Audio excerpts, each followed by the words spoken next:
ہوتی ہے اور ایک اثر آفرینی ہوتی ہے. تو اگر میں غلط نہیں ہوں تو مجھے یہ لگا کہ یہ بیان مکمل طور پر اپنی ذات میں اثر پذیری اور اثر آفرینی کی شان لیے ہوئے. تو جزاکم اللہ خیر صاحب. اور حضرت کی اجازت سے میں نے ایک درخواست کی تھی کہ بابا جان کا کلام بھی پڑھنے کی اجازت دے دیں. تو یہ درخواست کروں گا کہ بابا جان کا ممدوح محمد سے کلام جو ہے وہ پڑھ کر ہمیں سنائیں. حضرت بابا جان نے اپنی زندگی کے آخری کئی سال کہہ لیں، کوئی 6-7 سال تک شاید یہ حمد لکھنے کا عمل جاری رہا.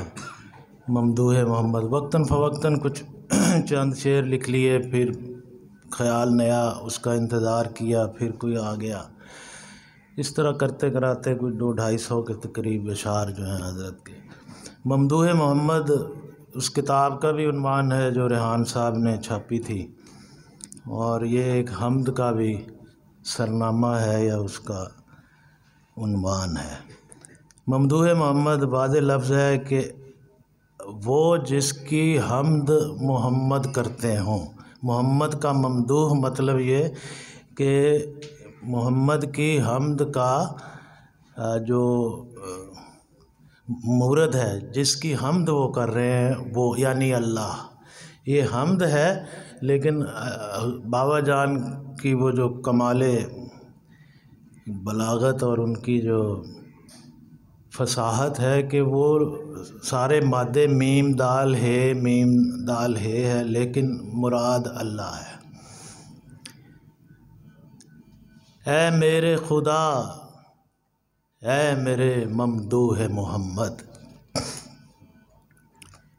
اے میرے خدا، اے میرے ممدوح محمد، حمدوں سے ورا، اے میرے ممدوح محمد. ورا کا مطلب پرے ہوتا ہے، یعنی حمدیں جتنی بھی کر لیں گے، وہ جتنی دور تک بھی ہم لے جائیں گے، اللہ جو ہے وہ اس سے ورا ہے، اس سے پرے ہے، اس سے بلند ہے. تو ہاتھ بھی، ملفوظ بھی، کرتاس و قلم بھی، پھر سب سے جدا ہے میرے ممدوح محمد. شعر کا جو فوری لطف یا مقصد وہ اس کی اثر آفرینی ہوتا ہے سمجھ سے بھی پہلے. شعر کی سمجھ ہی واحد شعر کے متعلق چیز نہیں ہے، شعر کا ایک اثر ہے. اگر اثر صحیح ہو گیا تو اس کے لفظ از خود ایک ترتیب سے انسان کے ذہن اور دل اور روح میں بیٹھ جاتے ہیں، اور پھر ساری زندگی وہ معنی اس کے اندر سے پیدا کرتے رہتے ہیں. تو شعر کا پہلا مقصد اثر آفرینی، ورنہ وہی بات نثر میں کہی جائے. تو جب نثر کی بجائے پیرایا جو ہے وہ نظم کا یا شعر کا اختیار کیا جاتا ہے، تو اس کا مقصد اولین کچھ سمجھنا سمجھانا نہیں ہوتا. شعر کا اولین مقصد روح کو وہ سرور بخشنا ہوتا ہے جس کا اس کو پیاس ہے، جس کی یعنی الفاظ کے در و بست میں، معنی کے تلازم میں ایک اللہ نے کلام کے اندر سحر رکھا ہے. تو اس سحر سے مسحور ہونا پہلا، شعر کے ساتھ سلوک ہمارا ہونا چاہیے، اور اس کے سمجھنے کی فکر نہیں رکھنی چاہیے. سمجھ اللہ بعد میں عطا فرما، وہ اپنے اندر سے پھوٹنا شروع ہو جاتا ہے، اس کی ایک سمجھ نہیں ہزاروں سمجھے آ جاتے. بہرحال میں اس کے معنی ضرور بتا دوں گا. ہاں جی، یہ جو بات ہوئی تھی انٹلیکٹ کی، جو شعر جس جگہ ریئیکٹ کر رہا ہوتا ہے، کیا یہ وہی انٹلیکٹ کا؟ جی روح کا کام ہے نا. انٹلیکٹ اصل میں لیٹن میں تو وہ روح کو انٹلیکچوئل روح اس سے بارے میں ہوتا ہے. یہ تو بعد میں اس کے معنی بدل کے ذہنی کیے گئے، وہ ذہنی اس کا معنی نہیں ہوتا. اچھا بہرحال معنی بھی سمجھتے ہیں. ملفوظ جی، تو ہاتھ بھی، ملفوظ بھی، کرتاس و قلم بھی. ملفوظ کوئی لکھی ہوئی چیز کو کہتے ہیں، کرتاس ورق کو، صفحے کو بولتے ہیں. پھر سب سے جدا ہے میرے ممدوح محمد. کہ تو ہی ہاتھ، تو ہی لکھنے والا، تو ہی لکھا ہوا، اور جس چیز سے لکھا گیا وہ بھی تو، اور بس ختم نہیں، پھر یہ سب کچھ بھی ہے تو پھر تو اس سے علیحدہ بھی کچھ ہے، یعنی اس سے بھی آگے ہے، یعنی یہ سب کچھ ہماری عقل میں جو آیا وہ تو یہ ہے، لیکن تو اس سے بھی آگے۔ تو کتنا بڑا ہے نہ کسی نے کبھی جانا، تو کتنا بڑا ہے نہ کسی نے کبھی جانا، تو اتنا بڑا ہے میرے ممدوح محمد۔ یعنی یہی عجز جو ہے، یہی علم ہے، یہی عقل ہے، یہی سمجھ ہے، یعنی سمجھ نہ آنے کی سمجھ ہی سمجھ ہے۔ یعنی آپ بابا جان کے یعنی بندہ کہے کہ جی میرے پاس علم ہے تو وہ اس کے پاس جہل کے علاوہ کچھ نہیں۔ جسے یہ پتہ چلا کہ مجھے تو ان 10,000 باتوں کا پتہ نہیں تھا، تو یہ مجھے بعد میں پتہ چلا، یعنی میرے اندر خالص جہل تھا، اور ابھی پتہ نہیں کروڑوں باتوں کا جہل ابھی بھی ہے جو مجھے ابھی پتہ نہیں۔ تو انسان پر علم جو ہے وہ اس کے جہل کو کھولتا ہے، نہ کہ اس کو کچھ بنانے اور کچھ۔ منکر میں بھی خود شدت انکار ہی ٹھہری، کہ جو انکار بھی کرتا ہے حق تعالیٰ کا اور اس میں بڑی شدت اختیار کرتا ہے، جتنا وہ شدید تر اتنا ہی تیرا اقرار ہوتا ہے۔ اقرار تیرا ہے میرے ممدوح محمد۔ منکر میں بھی خود شدت انکار ہی ٹھہری، اقرار تیرا ہے میرے ممدوح محمد۔ بندہ پوچھے پھر کس کا انکار کر رہا ہے؟ اگر ہے ہی نہیں تو نہ کہنے کا مطلب نہ یا ہے تو کسی کے لیے ہوتا ہے نا، تو نہ کس کو کہہ رہا ہے، وہ کیا ہے؟ تو وہ جتنا انکار کرتا جاتا ہے اتنا ہی اس کے وجود کو، اللہ کے وجود کو ثابت کرتا جاتا ہے۔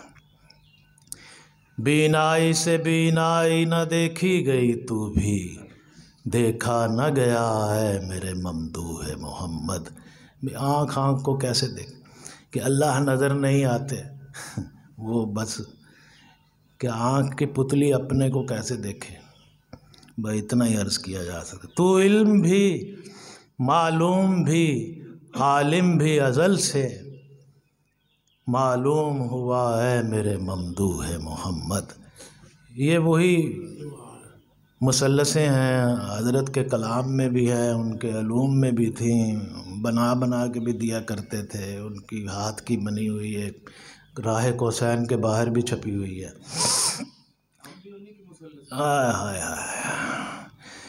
تو علم بھی معلوم بھی، یعنی علم کو اگر کوئی ایک علم ہے، ایک جس چیز کا علم ہے، ایک جس کو علم ہے، اب یہ مثلث علم کی پوری تو، اور وہ تو ہی ہے، تو جانتا ہے، جس کو جانتا ہے وہ بھی تو ہی ہے، اور جو جاننے کا عمل یعنی علم ہے وہ بھی تو ہی ہے۔ ہمیں تو بس یہی پتہ چلا ہے کہ جو پتہ چلا ہے وہ بھی تو ہے، جس کو پتہ چلا ہے وہ بھی تو ہے، جس کا پتہ چلا ہے وہ بھی تو ہے، بس یہی علم ہے۔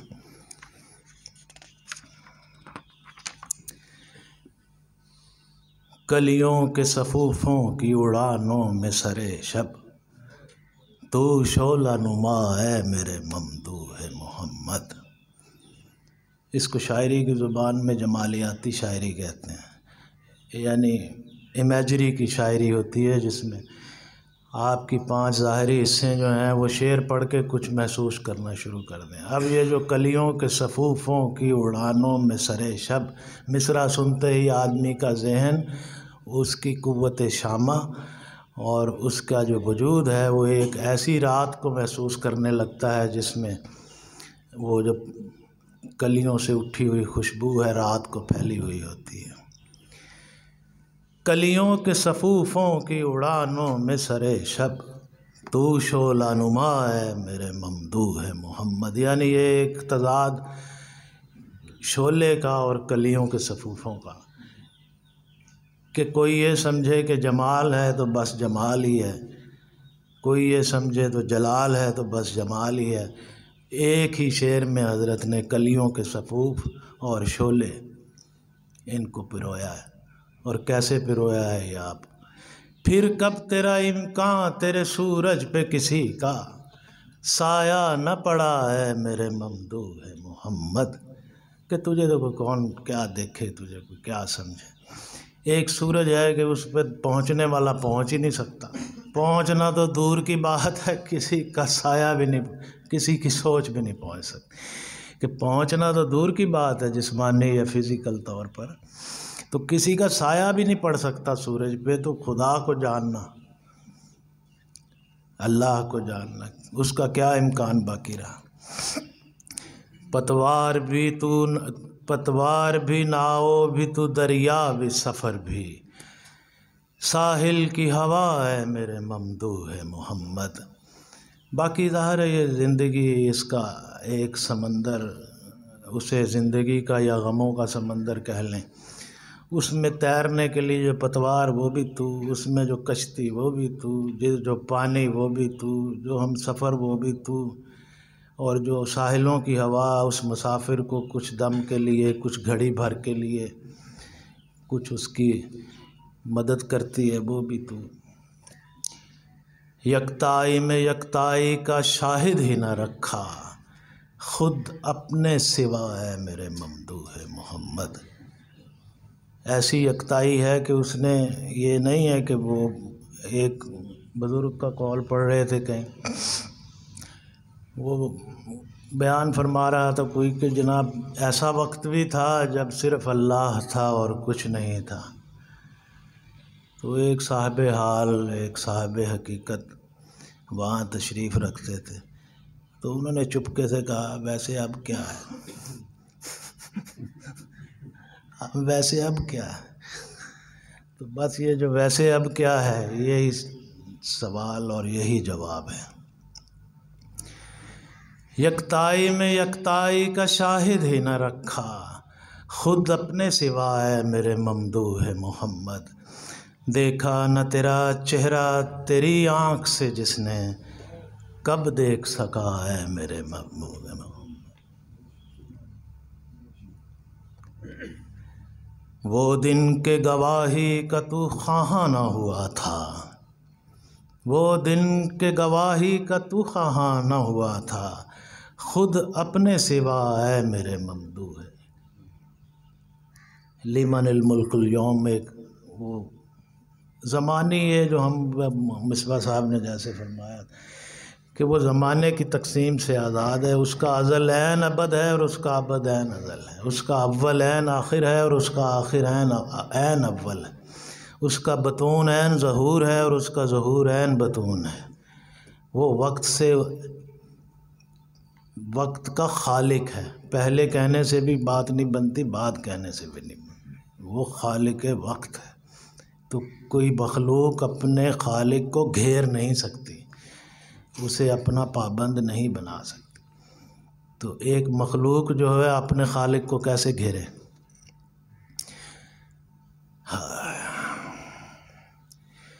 دیکھا نہ تیرا چہرہ تیری آنکھ سے جس نے، کب دیکھ سکا ہے میرے ممدوح محمد۔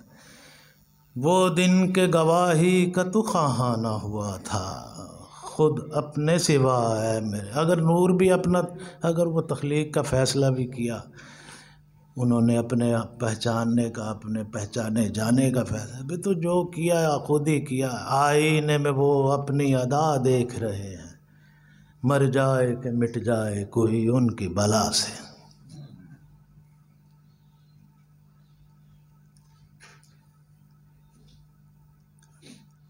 آئینہ بھی وہی ہیں، صورت بھی وہی ہیں، سب تخلیق کی کہانی یہی ہے کہ اپنے ہی صفات ذاتی کو ایک اجمال میں دیکھا، پہلے اسے نور محمدی کہتے ہیں، پھر اس کو ایک تفصیل عطا فرمائی، اسے حقیقت آدم کہتے ہیں۔ جو دیکھا وہ بھی خود ہی ہے، جو دیکھنے کا عمل بھی خود ہی ہے، دیکھنے والا بھی خود ہی ہے، یہ سب نظام ہستی اس کا خود کو دیکھنا ہے، ایک آئینہ ہے۔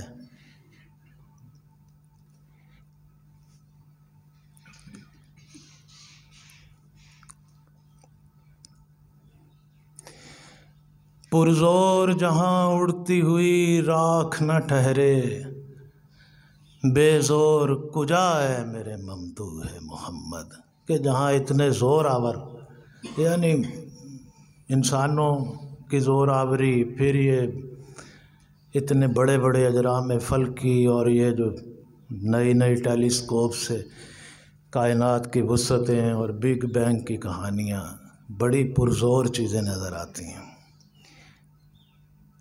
جہاں ان کی راکھ نہیں ٹھہرتی، میرے جیسا کمزور وہاں کہاں ٹھہرے گا؟ یعنی کائناتیں اس کے اشارے پہ گھومتی پھر رہی ہیں۔ تو ہم کمزوروں کو اپنی حیثیت زیادہ سے زیادہ، مطلب اس ویب ٹیلیسکوپ سے یہی پتہ چلے گا کہ نا ہم بہت چھوٹے ہیں، بس یہی پتہ چلے گا نا، وہ کسی کو پہلے ہی پتہ ہے۔ وہ زیادہ سے زیادہ یہی چھلانگ لگائے نا کہ ہمارا پرپورشنلی سائز بہت چھوٹا ہے۔ وہ بھائی کسی درویش سے پوچھ لے، وہ پہلے ہی کافی چھوٹا تھا، بس اپنے آپ کو ہوا ہی نہیں سمجھ رہا، چھوٹا تھا تو کیا اس کو کرے گا؟ یعنی کائنات کی وسعتیں دکھا دکھا کے کیا کرے گا؟ ہمیں چھوٹا کرے گا نا، تو ہم تو ہے ہی نہیں ہیں جی۔ وہ کیا فرماتے ہیں کی کہندے ہیں جی مجذوب صاحب، یہاں مستوں کے سر الزام میں ہستی ہی نہیں اصغر، یہاں مستوں کے سر الزام میں ہستی ہی نہیں اصغر، پھر اس کے بعد ہر الزام بے بنیاد ہوتا ہے۔ کوئی ہوا ہوگا تو کوئی کچھ ہوگا نا، ادھر ہونے کا ہی کوئی امکان نہیں ہے تو کچھ ہونے کا کیا ہوگا؟ پرزور جہاں اڑتی ہوئی راکھ نہ ٹھہرے، بے زور کجا ہے میرے۔ باقی وہ جو واقعات ہیں پہاڑ پہ تجلی، حضرت موسیٰ نے کہا میں دیکھنا چاہتا ہوں، آپ نے کہا آپ لن ترى، یہ پہاڑ کی طرف دیکھو ذرا کیا بنتا ہے۔ تو پہاڑ کا کیا بنا؟ دل تجھ سے نہ زندہ ہو تو خود اپنے لیے دل ایک دشت بلا ہے میرے ممدوح ہے محمد۔ یہ نفسیاتی عارضے، یہ انگزائٹیز، یہ ایگنوسٹک فیلنگز، یہ لونلینس کی، تنہائیوں کی، یہ دشت بلا اس لیے ہے کہ دل کو اس کی یاد سے زندہ نہیں رکھا ہوا۔ دل کی زمین مردہ کی اجاڑ لی، اب اس میں اس کی یاد کے گل بوٹے نہیں اگتے، تو ایک دشت بلا میں سوائے وحشت کے اور پیدا کیا ہوگا؟ یہی ہوگا کہ جس نے تیری مدح مقرر وہی ٹھہرا، ممدوح تیرا ہے میرے ممدوح ہے محمد۔ سبحان اللہ۔ بس اس شعر کو تو گزر ہی جائیں تو اچھا ہے۔ ہر سمت تیرے رخ کی عجب شولگیوں کا طوفان بلا ہے میرے ممدوح۔ یہ جو عشاق کی ہاؤ ہو ہے، یہ ان کے جو رونے دھونے ہیں، یہ جو ان کی تہجد میں آہوزاریاں ہیں، یہ جو ان کا آہو فریاد ہے، یہ جو طوفان بلا ہے، یہ اس رخ کی جھلک جس نے دیکھ لی ایک دفعہ، اگلی جھلک کے لیے تڑپ رہے ہیں۔ جنہوں نے قلب کی آنکھ سے دیکھ لیا، وہ سر کی آنکھ سے دیکھنے کے لیے تڑپ رہے ہیں۔ یہ تڑپ جو ہے، بس یہ تیرے رخ جمال کی دوبارہ دیکھنے کی جو چاہت دل میں ہے، یہ اس کی ہے۔ یہ طوفان بلا اسی کا ہے۔ کم نہیں جلوہ گری میں تیرے کوچے سے بہشت، کم نہیں جلوہ گری میں تیرے کوچے سے بہشت، یہی نقشہ ہے بھلے اس قدر آباد نہیں، یہی نقشہ ہے بھلے اس قدر آباد نہیں۔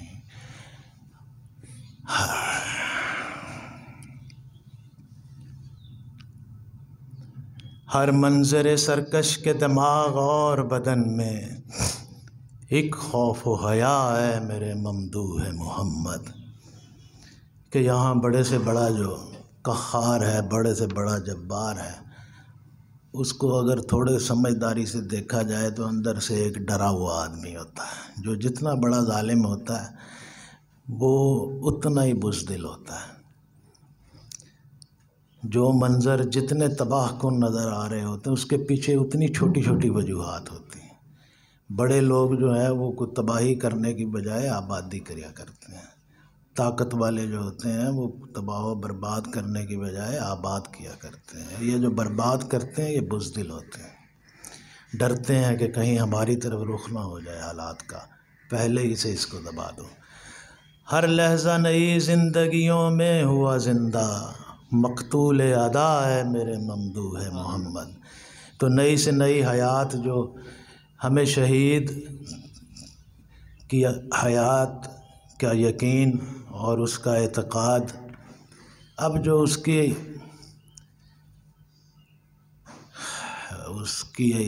اداؤں کے مقتول ہوتے ہیں، اداؤں کے مقتول ہونے کا کہ کہیں ایک جھلک دکھائی ہے، پھر دل کو تڑپتا کھرچتا، دلوں کو نوچتا چھوڑ کے اس شاخ کو رخ کسی اور طرف کر لیا۔ اب وہ جو پیچھے مرے گا اس کے، وہ شہید نہیں ہے، وہ بھی تو شہید ہی ہے، جس نے کوئی ایک تجلی، کوئی ایک عنایت، کوئی ایک کرم اپنی زندگی کو بناتا ہوا دیکھ لیا، اس کے بعد اس کی طلب ہے لیکن مشیت نہیں ہے، وقت نہیں ہے، بس اسی طلب میں، اسی خواہش میں، اسی کے التفات ہو جائے، کبھی توجہ ہو جائے، کبھی یہ دل کی اجڑی کھیتی جو ہے بس جائے، اسی میں مر گیا۔ اب یہ شہید ہے یا نہیں ہے؟ یہ فرما رہے ہیں کہ جو تیری اداؤں کا شہید ہے، جو تیری ادا کی تلوار سے قتل ہوا ہے، جو تیری آنکھ پھیر لینے سے، تیرے رخ دوسری طرف کر لینے سے مارا گیا ہے، یہ جو مقتول ادا ہے یہ بھی تو ایک شہید ہے۔ بس یہ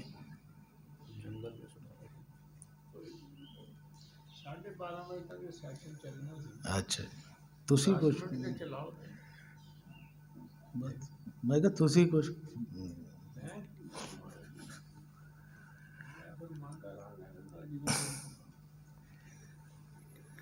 اچھا ٹھیک ہے جی، ٹھیک ہے جی۔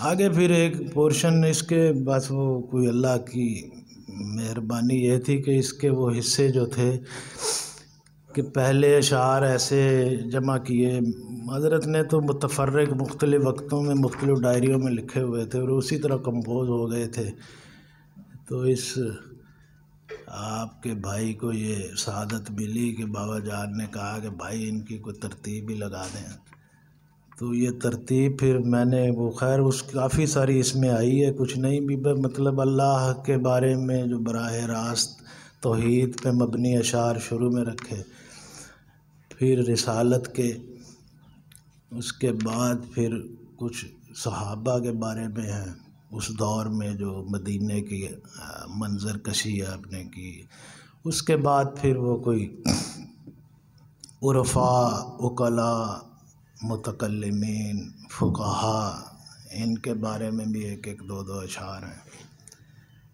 تو اس میں سے کچھ اب تک سفر چشم دلائل کہیں ممکن، ایک پل نہ ہوا ہے میرے ممدوح محمد۔ یہ چیز ثابت شدہ ہے، یہ چیز ثابت شدہ ہے، وہ سفر دلائل مکمل ہو چکا ہے کیا؟ ثابت شدہ تو پھر ہوگی، تو وہ سفر دلائل چل رہا ہے، چیزیں ثابت ہو شدہ اور نا ثابت شدہ ہونے کے درمیان میں ہی رہیں گی، ثابت شدہ تو ایک اللہ کی ذات ہی رہے گی اور کچھ ثابت شدہ نہیں رہے گا، ورنہ تو دو ثابت شدہ ہو گئے ایک دو ثابت شدہ ہو گئے نا۔ بس اپنی دلیل آپ تیرے چہرے کی تابش، یعنی بس تیرے ہونے کی دلیل تیرے چہرے کی چمک ہے، اور کیا دلیل ہوتی ہے؟ حضرت ابو بکر صدیق رضی اللہ تعالیٰ عنہ سے کسی نے پوچھا، دوست تھے ان کے پرانے جو تجارت کے زمانے کے، ان کے اب وہ تو تجارت کرتے رہے، آپ حضور کی خدمت میں آ گئے، جو مال و دولت تھا لٹا دیا، جو وقت تھا آپ پہ لگا دیا، خستہ حالت میں تھے۔ تو دوستوں نے گھیر کے پوچھا کہ تم نے دیکھا کیا؟ تم تو بڑے سمجھدار اور بڑے ذی عقل ذی فہم تھے، تم اس کے پیچھے لگے، ہمیں بس یہ بتا دو تم کیا دیکھ کے اس کے پیچھے لگے، کیا دلیل، کیا تمہیں ثبوت ملا اس کے؟ تو آپ نے ایک ہی بات فرمائی کہ آپ لوگوں نے ان کا چہرہ نہیں دیکھا، نہ پھر وہ کچھ کہنے کے قابل۔ مطلب اور دلیل کیا ہوتی ہے کہ آپ نے اس کا چہرہ نہیں دیکھا، وہ جھوٹے کا چہرہ ہے۔ جھوٹے کا چہرہ ایسا ہوتا ہے، تم بھی اولو الالباب ہو، سمجھدار لوگ۔ جواب نہیں تھا۔ تو حضرت ابو بکر صدیق ایمان میں افضل اس لیے ہیں کہ انہوں نے چہرے پہ ایمان لے آئے۔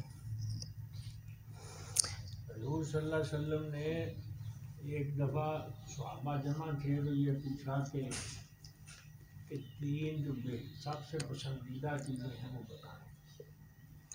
حضرت ابو بکر صدیق رضی اللہ تعالیٰ نے فرمایا کہ یا رسول اللہ آپ کا چہرہ اور میں دیکھتا رہوں، یہ مجھے سب سے، اور میرا مال ہو آپ پہ لٹاتا رہوں، اور میں اپنی بیٹی کے لیے آپ کے نکاح میں یہ صدیقیت ایسی ملی،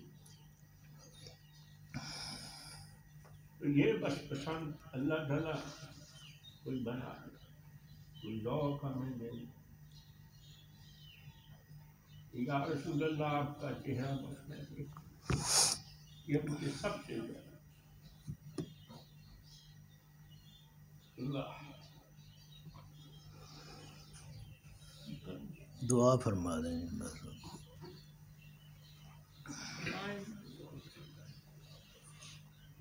حضرت آپ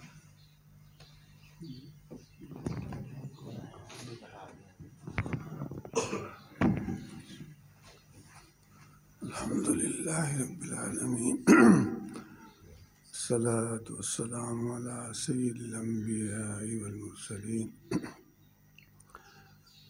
اللہ پاک ہمیں سب کو مقبول بنا لیں، اللہ ہمارے سارے گناہ معاف فرما دیں، سارے عیوب، ساری خامیاں، سارے رذائل، ساری کمی کمزوریاں دور فرما دیں۔ جو باتیں آپ کو ناپسند ہیں یا اللہ ہمیں بھی ناپسند ہو جائیں اور ہم ان سے نجات پا لیں، اور یا اللہ جو باتیں آپ کو پسند ہیں عقائد کے اعتبار سے، علم کے لحاظ سے، اخلاق کے لحاظ سے، یا اللہ وہ باتیں پورے طور پر اختیار کرنے والے ہمیں بنا دیجیے۔ اللہ بلا استحقاق اپنا تعلق ہمیں نصیب فرما دیجیے۔ یا اللہ جتنے بھی ہم موجود ہیں یا اللہ کسی کو بھی محروم نہ فرمائیے، یا اللہ سب کو اپنا تعلق نصیب فرما دیجیے، اپنی محبت نصیب فرما دیجیے، اپنی پہچان، اپنی معرفت نصیب فرما دیجیے۔ اللہ ہم سب پر یا اللہ اپنا خاص فضل و کرم فرما دیجیے، یا اللہ ہماری حالت سدھار دیجیے، یا اللہ سنوار دیجیے، یا اللہ ہم پر اپنا کرم فرما دیجیے۔ یا اللہ نبی کریم علیہ الصلاۃ والسلام کی محبت ہمارے دلوں میں پیوست فرما دیجیے، آپ کی عظمت، آپ کی بلندی شان یا اللہ ہم پر کھول دیجیے، یا اللہ آپ کی پورے طور پر ظاہری اور باطنی اعتبار سے پیروی کرنا ہمارے لیے سہل فرما دیجیے، یا اللہ ہمارے اندر حضور پاک علیہ الصلاۃ والسلام کے اخلاق پیدا فرما دیجیے، یا اللہ جو بھی ہمارے اندر کمی کوتاہیاں ہیں، پست ہمتیاں ہیں یا اللہ، سستی ہے، کاہلی ہے یا اللہ دور فرما دیجیے۔ اللہ جو بھی ہمارے مسائل ہیں، جو بھی بیماریاں ہیں یا اللہ، جسمانی عوارض ہیں یا اللہ دور فرما دیجیے۔ جن جن مشکلوں میں یا اللہ ہم گرفتار ہیں یا اللہ ان مشکلوں کو دور فرما دیجیے۔ یا اللہ جو بھی ہمارے مسائل ہیں حل فرما دیجیے۔ یا اللہ ہماری دنیا بھی بھلی فرما دیجیے، ہماری آخرت بھی بھلی فرما دیجیے۔ اللہ ہمارے بڑے جو ہیں یا اللہ ان پر ہمارے محسن، ہمارے مشائخ، ہمارے اساتذہ، ہمارے خیر خواہ یا اللہ ان کے اوپر اپنی خاص رحمتیں فرمائیے۔ یا اللہ ہماری طرف سے ان کو بہترین اجر اور صلہ عطا فرمائیے۔ یا اللہ ہمیں بھی ان جیسا بننے کی توفیق نصیب فرما دیجیے۔ یا اللہ ہمارا الحاق ان کے ساتھ فرما دیجیے۔ یا اللہ صالحین کا ساتھ نصیب فرما دیجیے۔ یا اللہ جب ہم اس دنیا سے جائیں تو یا اللہ برزخ میں اپنے بڑوں کے ساتھ جمع فرما دیجیے۔ یا اللہ ہمارا حشر ان کے ساتھ فرمائیے بلا استحقاق۔ یا اللہ ان کے ساتھ ہمیں یا اللہ جوڑ دیجیے۔ یا اللہ ہماری ساری ضروریات کو اپنے خزانہ غیب سے پورا فرما دیجیے۔ یا اللہ ہمیں غیر کی محتاجی سے بچا لیجیے۔ یا اللہ اپنی کامل عبدیت اور بندگی ہمیں نصیب فرما لیجیے۔ یا اللہ ہمارے اندر سے یا اللہ جتنے بھی رذائل ہیں یا اللہ باوجود وہ یا اللہ ہمارے اندر سے ہم نکل نہیں پا رہے، یا اللہ ان سارے رذائل سے، سارے عیوب سے ہمیں نجات نصیب فرما دیجیے۔ یا اللہ ہمارے نبی پاک نے جن بھی شرور سے، جن بلاؤں سے پناہ مانگی ہے یا اللہ ہم بھی پناہ مانگتے ہیں، ہمیں پناہ نصیب فرما دیے۔ اور جتنی خیریں، جتنی بھلائیاں مانگی ہیں یا اللہ ہمیں بھی وہ عطا فرما دیجیے۔ وصلی اللہ تعالی علی خیر خلقہ محمد وعلی آلہ واصحابہ اجمعین برحمتک یا ارحم الراحمین۔